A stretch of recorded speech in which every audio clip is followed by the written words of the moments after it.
en lugar de acudir a la violencia para imponer sus ideas, recurrieron al método más cívico y pacífico posible, el debate libre, abierto, franco, sin eludir las posiciones controversiales, pero siempre en el marco del respeto. La respuesta ominosa, macabra, nos tiene que despertar de nuestro somnoliento estado de complacencia. Queridos amigos, nuestros valores, nuestra forma de vida misma están en peligro. La idea de la democracia, venerable y genial creación del genio griego, que nos permite un modus vivendi pacífico a pesar de nuestras diferencias, se encuentra hoy en riesgo. Por ello, en tiempos en los que la oscuridad busca apagar la luz, debemos tomar posiciones. No es tiempo para tímidos, señores. O estamos del lado correcto de la paz y la razón, o estamos con la violencia y la intolerancia. Nuestros hijos y nietos no olvidarán qué actitud hemos tomado ante el enorme desafío que enfrentamos. Por eso quiero ser muy claro con ustedes. La violencia política es inmoral, intolerable y profundamente dañina. Debemos rechazarla sin matices. Por eso les pido que digamos alto y fuerte no al odio, no a la violencia, no al autoritarismo. No debemos subestimar la gravedad de lo que está ocurriendo. Estos no son casos aislados, son patrones. Y la situación se ha venido agravando ante la mirada impasible de los gobiernos y de los movimientos políticos. La polarización y el extremismo, antes revelados sutilmente en textos y discursos, hoy se están materializando en actos de violencia reales. Hay una crisis de creencia en las instituciones. Los ciudadanos simplemente ya no confían. Nuestra democracia, esa democracia que por décadas ha sido garantía de los derechos más fundamentales del ser humano, personificados en ese magnífico instrumento que es la Declaración Universal de los Derechos Humanos, imperecedero logro del sistema de Naciones Unidas, está asediada por todos los cuarteles y espectros, tanto por la izquierda como por la derecha. Y esto, señores, puede ser un camino sin retorno. Esta situación de crisis es el caldo de cultivo perfecto para el autoritarismo, donde los valores democráticos se erosionan. El autoritarismo o su perverso hermano gemelo, el populismo, toman su lugar. Paraguay ve con enorme preocupación las restricciones al ejercicio de derechos fundamentales, como el acceso a la libre información y la libertad de expresión en algunos países hermanos, que ya son demostraciones palpables que la crisis es real y es profunda.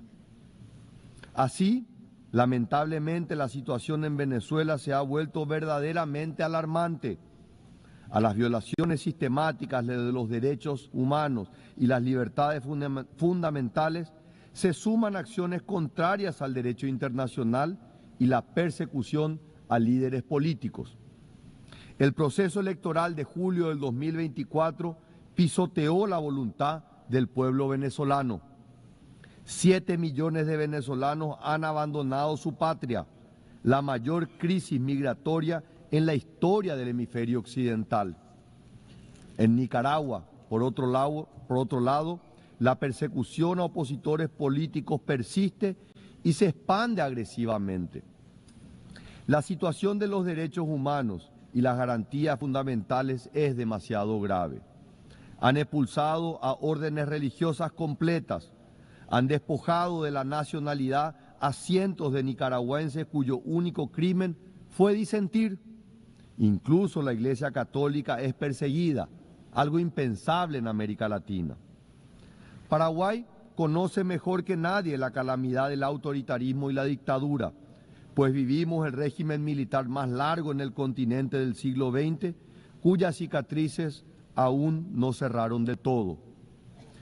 Por eso no podemos ni debemos permanecer en silencio mientras nuestros hermanos latinoamericanos sufren la misma opresión que ha marcado a fuego nuestro pasado. La crisis de la democracia, amigos, no se resuelve con mano dura ni censura, ni autoritarismo, ni mucho menos con violencia. Debemos resistir a estos impostores atrayentes. La crisis de la democracia, como decía el filósofo italiano Norberto Bobbio, se resuelve de una sola manera, con más democracia. No con fantoches autoritarios ni con odio o intolerancia. Debemos responder con más democracia, más república, más tolerancia, más diálogo, más derechos, más libertad. La razón de ser, la esencia de las Naciones Unidas es ser el mantenimiento de la paz. Sin embargo, mientras nos reunimos aquí, más de 120 conflictos armados nos demuestran lo grave que puede ser el fracaso de nuestras instituciones. El Paraguay extiende su solidaridad con todas las víctimas de los conflictos armados y aboga, una vez más, por la resolución pacífica de las controversias. Resalto hoy, particularmente, la dolorosa situación en Haití. El momento de una acción decidida y coordinada por parte de las Naciones Unidas y en especial del Consejo de Seguridad es ahora. El Paraguay lo sabe y está listo para ayudar al pueblo haitiano que ya no puede esperar. Por otro lado, quiero poner de relieve una situación que va más allá de los conflictos armados, pero que reviste la misma gravedad. Enfrentamos una crisis silenciosa pero devastadora, el colapso de las cadenas de suministros globales. La pandemia nos mostró cuán frágiles eran. La guerra en Ucrania las tensó aún más. Y ahora la fragmentación geopolítica amenaza con romperlas definitivamente. El mundo necesita urgentemente cadenas de suministro más confiables, más diversificadas, más resilientes. No podemos seguir dependiendo de sistemas que colocan la eficiencia por encima de la seguridad, el costo por encima de la confiabilidad. Quiero ser claro, no todas las asociaciones comerciales son iguales. Debemos ser cuidadosos con modelos económicos engañosos que vienen acompañados de autoritarismo político, vigilancia masiva y erosión de libertades fundamentales. Cuando aceptamos inversiones que comprometen nuestra soberanía, cuando permitimos que nuestra infraestructura crítica dependa de regímenes autoritarios, estamos simplemente hipotecando no solo nuestra economía, sino nuestra democracia. Por eso, abogamos por una integración más profunda entre nuestros países, basada no solo en el comercio, sino en valores compartidos, el Estado de Derecho, las libertades individuales, una economía de mercado libre, la defensa de la familia tradicional y el derecho a la vida desde la concepción del ser humano. Por eso, la política exterior del Paraguay no se basa en puros intereses económicos, sino en esos valores y principios compartidos. Por estas razones, el Paraguay no puede ni debe esquivar las realidades que desafían la paz mundial.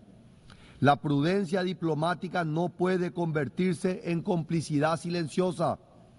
Es precisamente en estos momentos cuando los principios que nos definen como nación democrática deben traducirse en posiciones claras e inequívocas con sus amigos y aliados.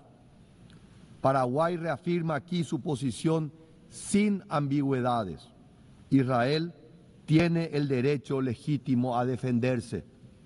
Los ataques terroristas del 7 de octubre del 2023 contra civiles israelíes fueron actos de barbarie grotescos que ninguna causa puede justificar.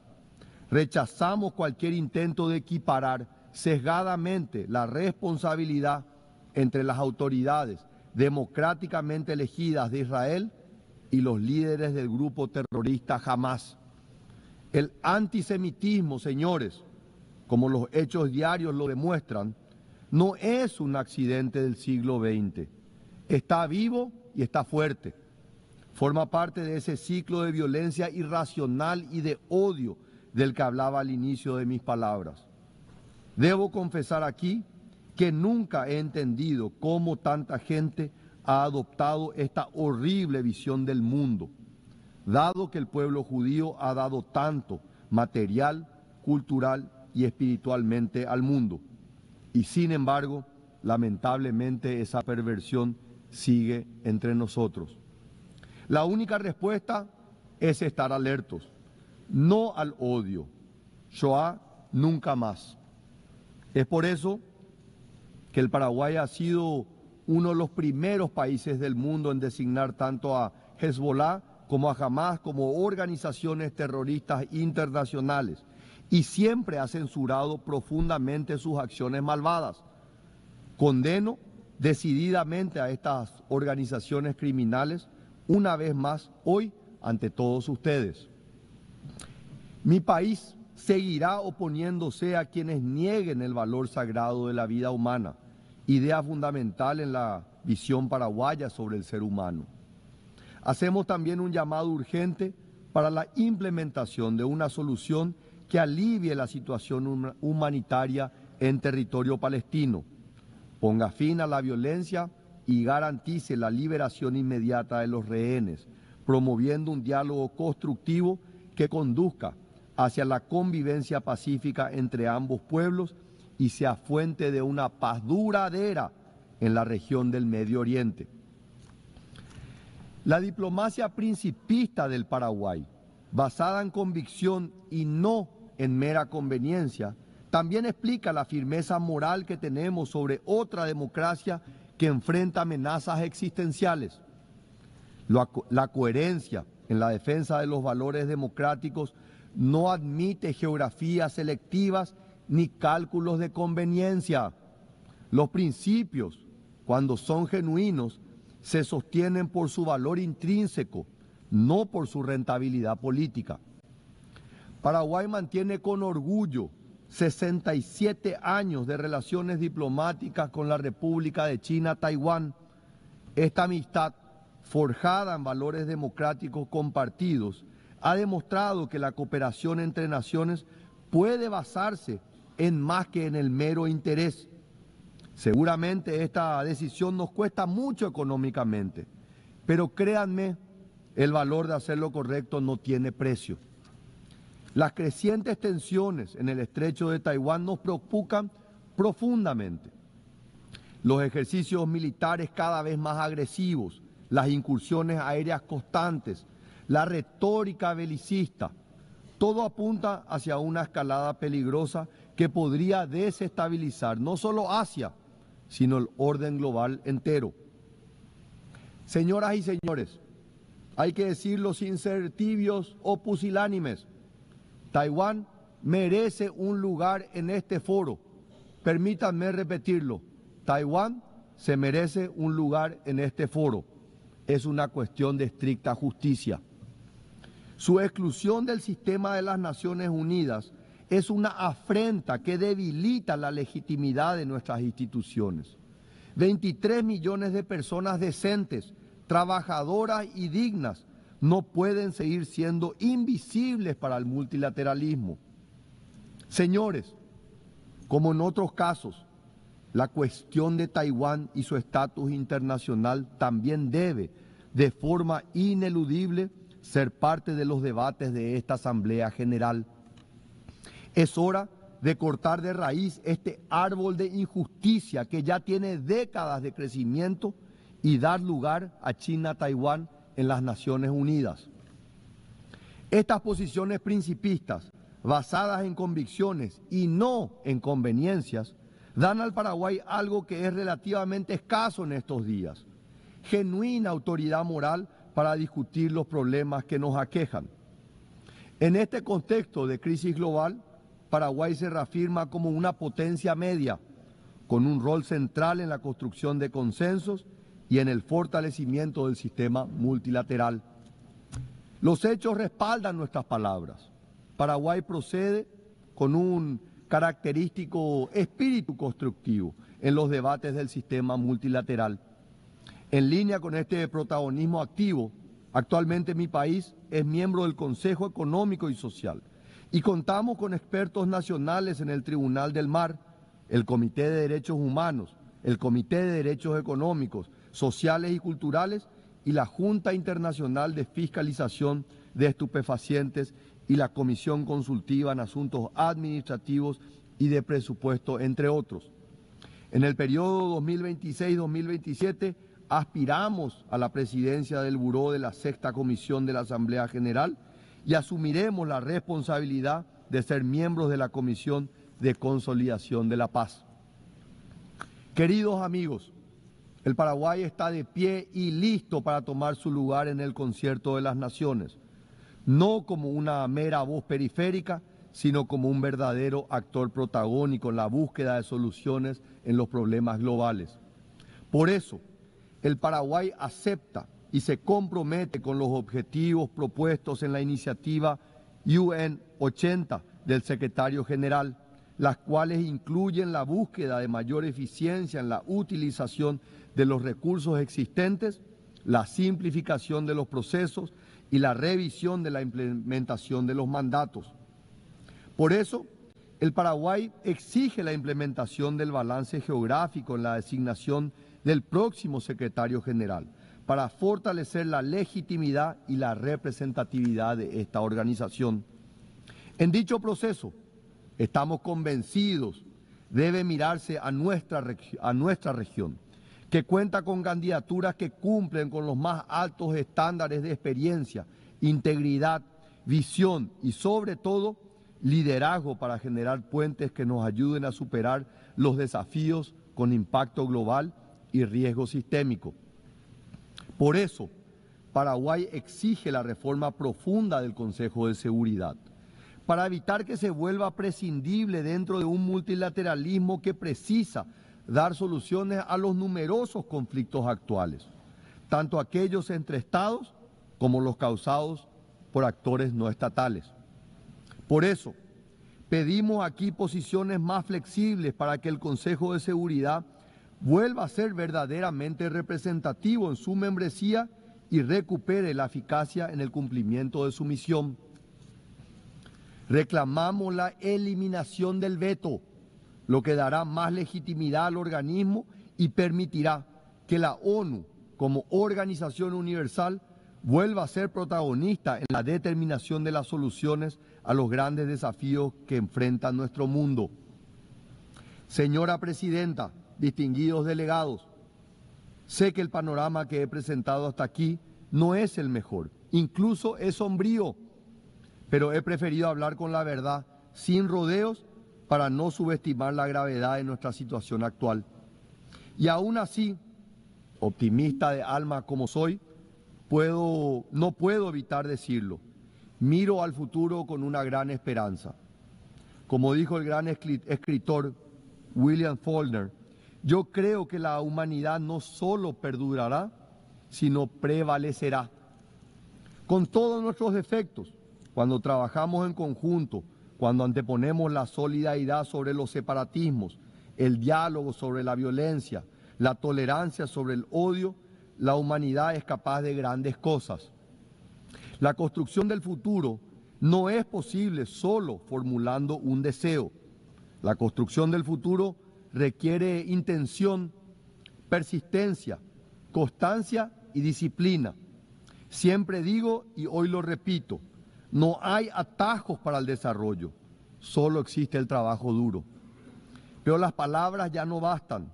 Nuestros pueblos están hartos de las promesas vacías, de declaraciones grandilocuentes que no se traducen en pan sobre la mesa, en seguridad en las calles, en educación para sus hijos. Como cualquier relación cuya confianza ha sido rota, la clave para recobrarla es mostrar resultados. La democracia debe demostrar que puede cumplir, que puede generar prosperidad, que puede asegurar la justicia, que puede ofrecer esperanza, que puede ser una democracia con rostro humano, con contenido social, como la que han defendido los grandes ideólogos de mi propia nucleación política, como Ignacio Apane, Fulgencio R. Moreno o Juan León Mallorquín. Todo esto lo ha venido demostrando mi partido en función de gobierno del Paraguay en las últimas décadas, de que es posible crecer económicamente con justicia, con democracia y con derechos humanos. No lo digo con arrogancia, sino con la humildad que nos caracteriza a todos los paraguayos, humildad que nace de una historia de grandeza, pero también de una historia de sufrimiento. Los paraguayos conocemos el eterno ciclo del renacimiento, el surgimiento, la crisis, la tragedia. Hemos tenido que reinventarnos y resurgir de las cenizas. Y en ese noble proceso construimos el Paraguay de hoy. Finalmente está siendo reconocido por lo que es, un gigante que resurge. Mientras el mundo se tambalea, nosotros estamos construyendo algo diferente, un modelo que funciona, un modelo que genera confianza porque genera resultados. Los números hablan por sí solos. Tuvimos un crecimiento económico del 5.2% en el primer semestre del 2025, mientras que la región crecía apenas al 2%.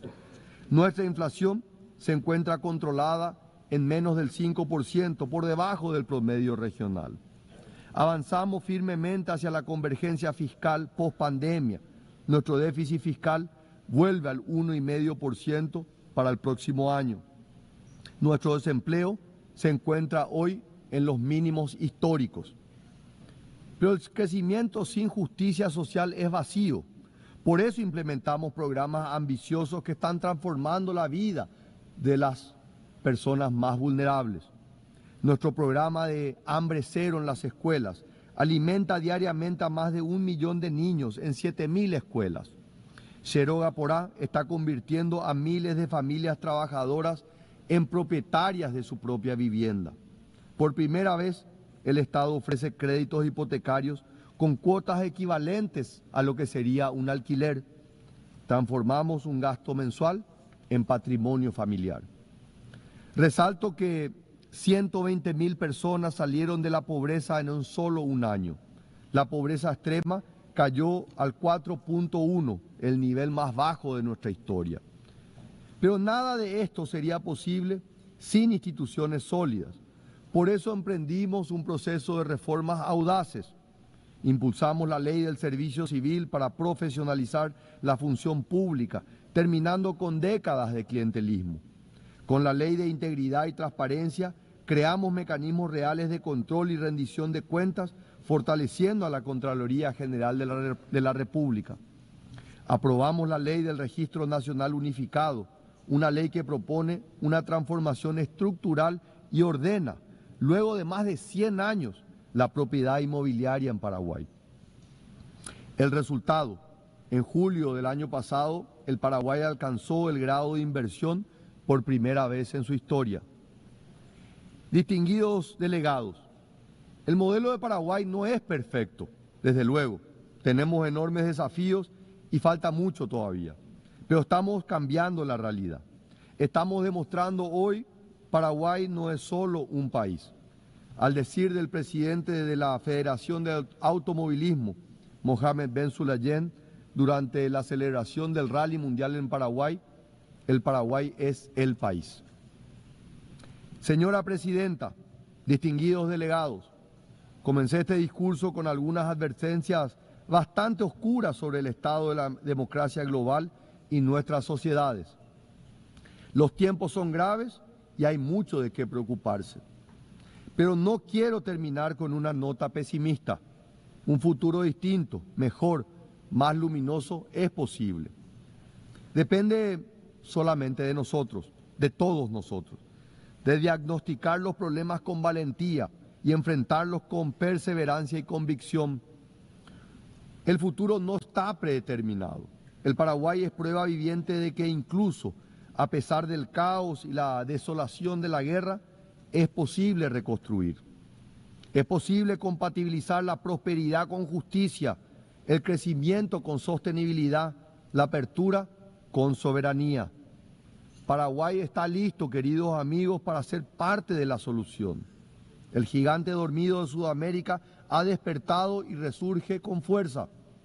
Estamos listos para ser un protagonista central en la lucha por los grandes valores de la humanidad, para ser un actor protagónico en el concierto de las naciones, porque creemos en un futuro donde la democracia no solo sobreviva, sino que florezca, porque creemos en un futuro en el que el desarrollo llegue a todos y no solo a unos pocos, porque creemos en un futuro donde la cooperación se base en valores compartidos y no en meras conveniencias, porque creemos en un futuro donde la confianza se gane con resultados, no con retórica, porque creemos efectivamente que la humanidad no solo perdurará, sino que prevalecerá.